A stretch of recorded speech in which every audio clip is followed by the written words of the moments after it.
Bill. A wide-ranging new report is showing a spike in gun violence in just the first 3 months of this year in King County. And this is a wide-ranging report, as I mentioned, talking about the who, what, where, and why in gun violence in King County. This morning, I'm joined by King County Prosecutor Dan Satterberg, who is behind this report. Dan, good morning to you.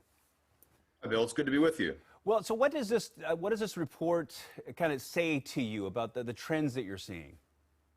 Well, for the last 4.5 years now, we've been keeping track of all the gun violence in King County. Actually, any shots fired incident, but particularly people who've been killed by guns or injured by guns. One of the aspects of the pandemic year that I guess we didn't really anticipate was the spike in gun violence, not just in King County, but across the country. In fact, across America's major cities, the murder rate went up almost 40% last year.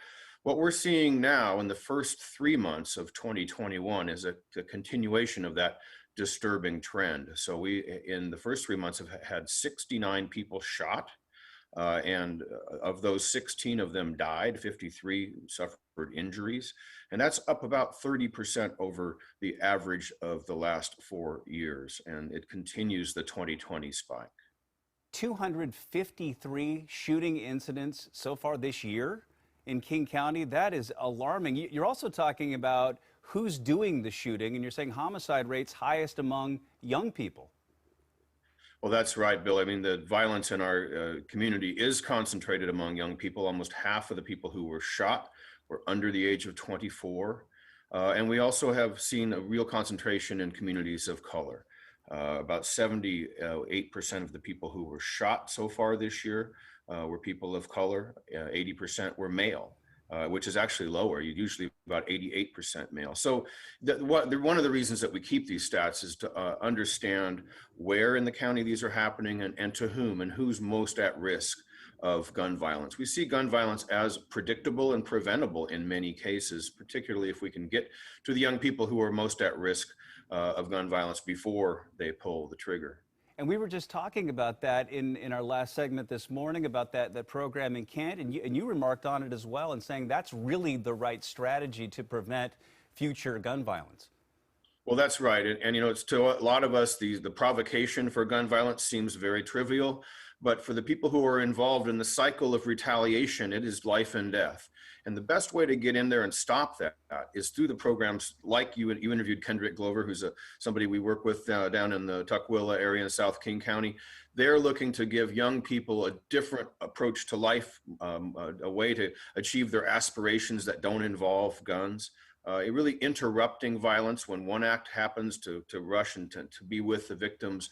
You know, lots of times they meet victims in the hospital who've been shot and try to convince them not to retaliate. So we know enough about gun violence now to know who's at risk. And so the question is, what are the strategies that we're going to use to manage that risk better? And one of them is definitely to surround young people, to give them opportunities to invest in communities that have historically not had any investments in young people. And so what they're doing in Kent is absolutely the right thing to do. And so from your perspective, you know, you compile these numbers, you complete this report. What happens now from the county standpoint? Well, like I said, last year, 2020 was an extraordinarily violent year. And we averaged, in the last 10 years, we averaged about 56 murder charges a year that we file in my office. 2020, we had 90. And we're on track to meet about that too. And you know, the warmer weather, I love the weather forecast, that's awesome, but warmer weather also brings out more violence. In fact, bad weather may be the only thing that suppresses violence. So we're getting to another violent year, and we're into a year right now where we haven't been producing as many trials in court, as many results in court. We now have almost 200 pending murder cases that we have to get to court in a relatively short period of time. So I'm concerned just about the pressure on the system, but more important, the pressure on the people who are living in our community. You know, violence is an act of desperation, and people who are desperate and anxious and see no other alternative to the insult that they may have suffered other than to fire back with a gun. That's the real public health concern. It's going to take a number of different strategies, not just law enforcement, not just prosecution, but also prevention with the people that we know are at highest risk. Well said. King County Prosecutor Dan Satterberg, great perspective. Thank you so much for joining us. Thanks for having me.